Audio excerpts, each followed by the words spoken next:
Enzo Recto, kalaban ang katiwalian at kasinungalingan, kakampi sa katotohanan at kabutihan.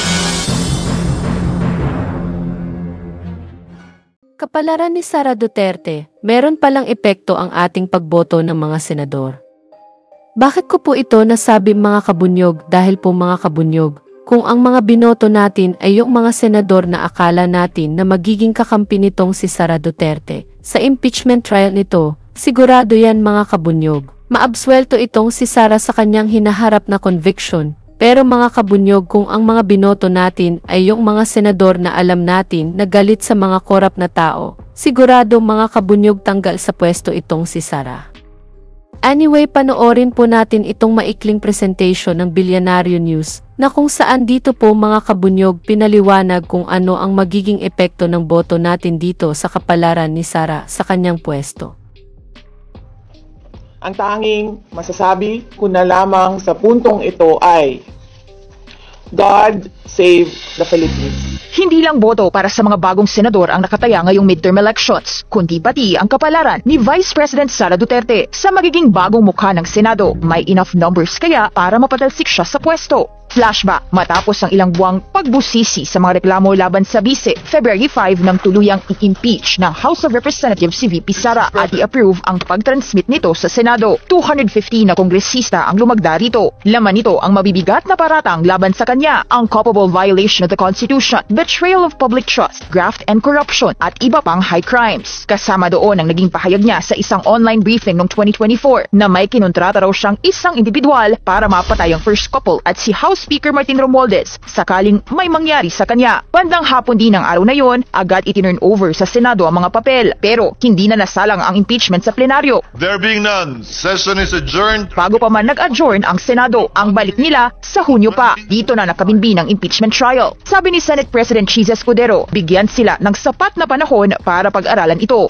Bakit naman kami bigla asa sasabihang gumalaw umakto agad sa loob lamang ng ilang oras? Tuna na nasa huling araw na ng sesyon.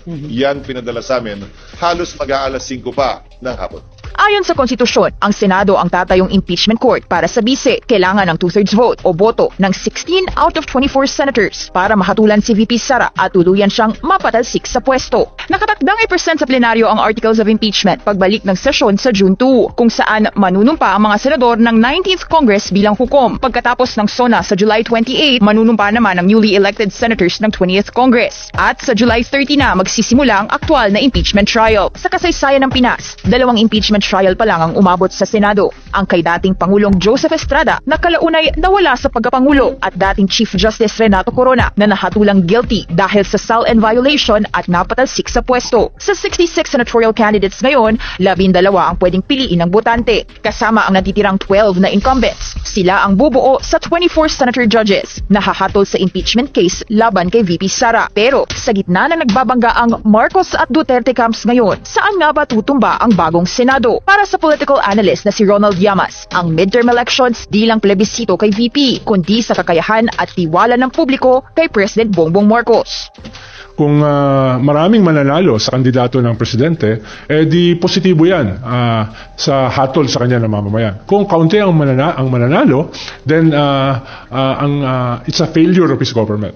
Kaya may sariling slate ang alyansa para sa bagong Pilipinas. Pasok dito ang mga re-electionists na sina Senators Francis Tolentino, Pia Cayetano, Bong Revilla at Lito Lapid. Pare-parehong may makinarya at suporta mula sa Marcos administration. Sa kabilang bloke naman ang Duterte camp na kontra sa impeachment. Si Senador Bato de la Rosa ang chief implementer ng drug war ni FPRRD. Kasama niya si Senador Bongo na matagal nang kabalikat ng dating Pangulo. At si Senador Robin Padilla na ngayon Pangulo ng PDP laban. Sa oras na mag-convene ang Senado sa Hunyo, meron pang 6 session days na natitira para sa mga senador ng 19th Congress. Kaya equally important daw ang mga luma at bagong senador. Pero ang mas nagpainit sa eksena ang pagkalas ni Senator Amy Marcos sa slate ng kanyang kapatid na si PBBM. Sinundan niya ng pag-imbestiga niya sa pagsuko kay FPRRD sa ICC. Nauwi pa ito sa sagutan nila ni SP Cheese na anyay di raw dapat gamitin ni Senator Amy ang Senado bilang political tool. Lalo na't re-electionist pa naman siya. Agad itong binanatan ng senadora. Kasi alam naman natin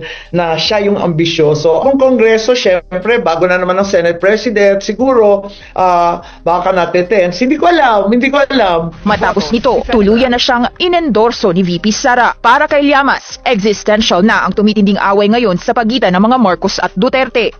Kung ang mga Duterte ang mag-survive, ay delikado ang mga Marcos. Pag ang mga Marcos ang nag-survive, delikado ang mga Duterte. So it's not the usual political battle na nakikita natin sa very intense political climate sa Pilipinas. Tingin ko, this is the most intense in my political career.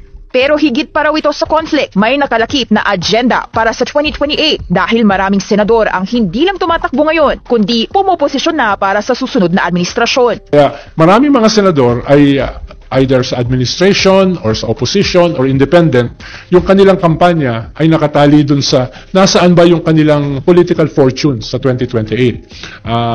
Kanino ba sila kikiling? Lalo na ngayon, medyo napaaga yung 2028 election. Kahit wala pang tiyak na komposisyon ng bagong Senado para kay Llamas, same pa rin daw ang itsura nito pagkatapos ng eleksyon. No, na wala pa rin magdadala ng mga plataforma, wala pa rin magdadala ng prinsipyo, wala pa rin magdadala ng vision, maliban siguro sa a small minority. Na hindi ito yung mga hindi na inabutan ng mga kabataan na senado ng mga Pepe Jocno, ng mga Lorenzo Tañada, ng mga Claro Mayo Recto, Ninoy Aquino, etc. Yung mga higante dati ng senado. Ngayon ay mga higanteng mga artista, mga higanteng mga magagaling sumayaw. Yun yung ating senado ngayon. Duda si Llamas kung naniniwala ang marami sa mga senador sa higher purpose na makakatulong sa Pinas. Dahil ang politika raw ngayon, batay sa kalkuladong alyansa, hindi sa paninindigan. Yan mga kabunyog, narinig po natin itong naging presentation hinggil dito sa kung ano ang ambag ng ating boto dito sa magiging kahihinatnan nitong impeachment trial ni Sara. Well, sana nga mas marami ang mga senador na manalong galit sa mga magnanakaw. Dahil kung ito lang mga senador ni Sara ang manalo, siguradong ligtas si Sara. Dahil po mga kabunyog, aminin na natin, mga bias ang mga ito. Kaya kahit na malinaw ang mga ebidensya laban kay Sara, boboto pa rin ang mga ito na wag i-convict. Ito. Anyway, dito na lang po ang aking topic. Mabuhay po tayo mga kabunyog. Bunyog! Bunyog! Halikan na kasama ka! Bunyog! Kapag buklod ay may pag-asa, Luzon, Visayas, Mindanao, isa ang pananaw. Sa bagong Pilipinas ang bunyog isisigaw. Bunyog, bunyog.